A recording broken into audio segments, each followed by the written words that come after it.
नमस्कार मित्रों, इस वर्ष अर्थात वर्ष 2022 का जो बुकर पुरस्कार है ये एक श्रीलंकाई लेखक शेहान को मिला है। श्रीलंकाई लेखक शेहान, तो शेहान का जो प्रादुर्भाव है या उसको पुरस्कार का मिलना जो है, ये आप समझ लीजिए कि इस बात का भी प्रतीक है कि जिस देश ने अपनी भीतरी आर्थिक विषमताओं के खिलाफ लड़ाई लड़ी, अपनी भीतरी जो संकट हैं, भीतरी गृह युद्ध के संकट, उनके खिलाफ लड़ाई लड़ी है, तो वहाँ के लेखक ज़्यादा सृजनशील, ज़्यादा क्रिएटिव होकर सामने आए हैं। वो इसलिए मैं ये शेहान के बारे में ज़रा ये बात करना चाहता हूँ आपसे कि शेहान 1975 में जन्मा था श्रीलंका के एक शहर में, कस्बे में, और गाले शहर का नाम था। तो गाले शहर में इसका जन्म 47 वर्ष पूर्व हुआ था और शुरुआती ज़िंदगी जो है इसकी एक साइंस के विषय के कॉपी राइटर के रूप में उसकी इब्तदा, उसकी शुरुआत हुई। और उसके बाद कहानियाँ जो हैं उसकी, ये नेशनल जियोग्राफिक जो उनकी पत्रिका है, नेशनल जियोग्राफिक पत्रिका अर्थात ज्योग्राफी से जुड़ी हुई एक पत्रिका, उसमें इसकी आरंभिक रूप से कहानियाँ छपी। और 20 वर्ष तक इसने सिडनी में, एम्स्टर्डम में, इन देशों में रह के, लंदन में, सिंगापुर में, वहाँ रहकर इसने लेखन कार्य भी किया। तो एक प्रकार से आप ये मान के चलिए कि जो देश अस्तित्व की लड़ाई में जूझते हैं उनके लिए सृजन की संभावनाएं जो हैं वो ज़्यादा उज्जवल होती हैं। उर्दू का एक शेर भी है कि ढूंढ उजड़े हुए लोगों में वफ़ा के मोती, ढूंढ उजड़े हुए लोगों में वफ़ा के मोती, ये ख़ज़ाने तुम्हें मुमकिन है ख़राबों में मिले।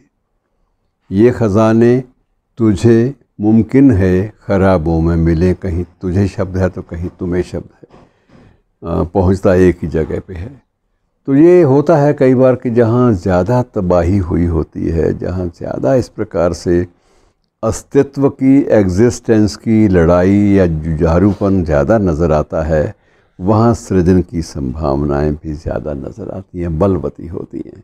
तो ये एक फ़ेनोमेना है, ये एक पद्धति है जीवन की, और विशेष रूप से लेखन की एक पद्धति है, व्यवस्था भी है, और उसके अनुसार ही चीज़ें चलती हैं, और इसलिए इसका स्वागत किया जाना ज़रूरी है।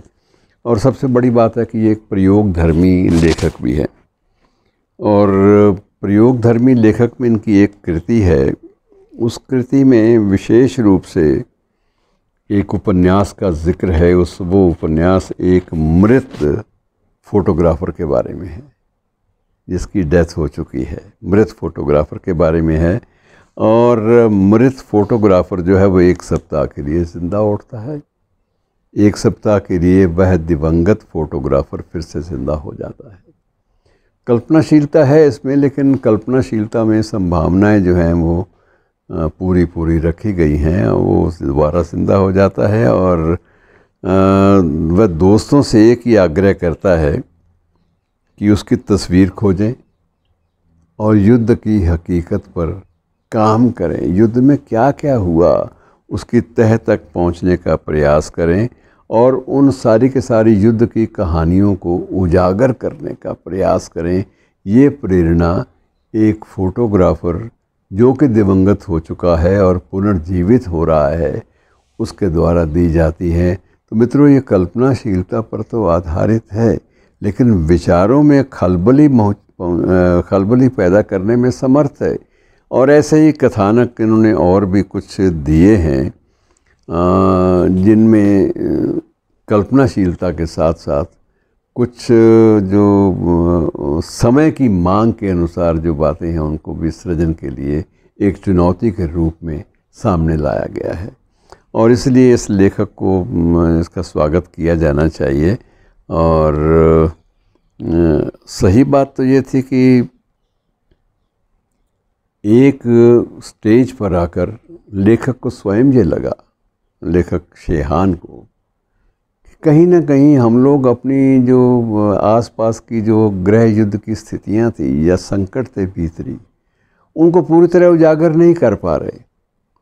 पूरी तरह उजागर करने के लिए हमें कोई तो आधार देना पड़ेगा, और इससे बड़ी आधार क्या हो सकता है कि आप एक मृत फोटोग्राफर की मदद लें। अब वो फोटोग्राफर तो मृत हो चुका है और उसे कब्र में भी सुलाया जा चुका है, और उसको पुनर्जीवित किए बिना प्रेरक बात कोई कही नहीं जा सकती, और कल्पना शक्ति का सहारा लेते हुए, सृजन शक्ति का सहारा लेते हुए उसको फिर से जिंदा किया जाता है।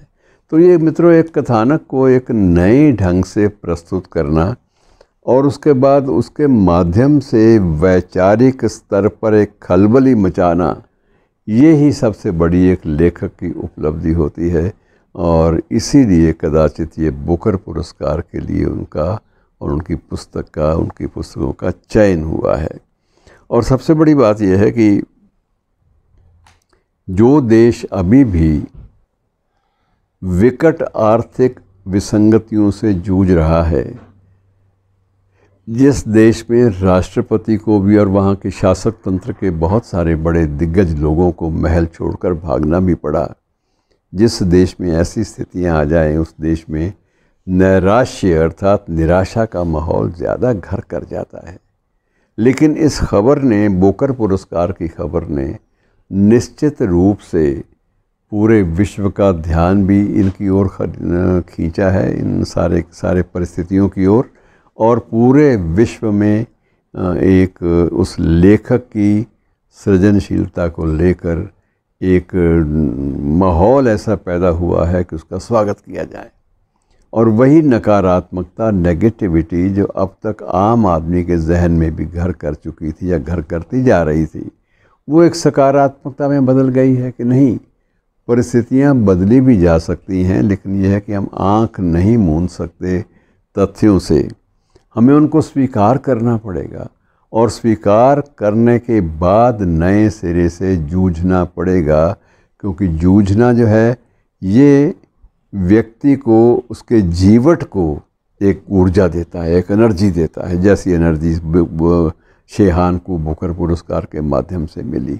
तो एक नकारात्मक माहौल को सकारात्मक माहौल में बदलने का जो काम है वो इसने किया है, शेहान ने अपनी कृतियों के माध्यम से, इसलिए उसका स्वागत किया जाना चाहिए। धन्यवाद।